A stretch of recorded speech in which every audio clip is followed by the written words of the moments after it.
আমি একটা অলস মেয়ে, কাজকর্ম করতে তো একদমই ভালো লাগে না। তারপরে পেটে যখন ক্ষুধা লাগে রাতে ৩টা বাজেই নিজের জন্য কি বানিয়ে খাওয়া যায় তাই চিন্তা করতে থাকি। আর ঘরে যদি সব কিছু রেডি থাকে তাহলে তো কথাই নেই।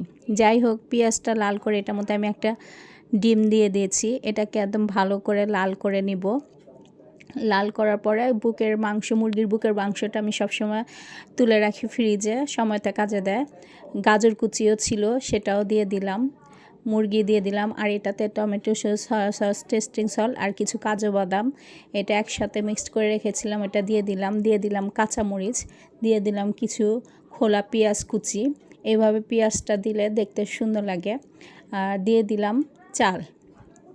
তো এইভাবে আমি ঝটপট কিছুটা মশলা যেটুকু ঘরে ছিল তা দিয়েই করার চেষ্টা করেছি।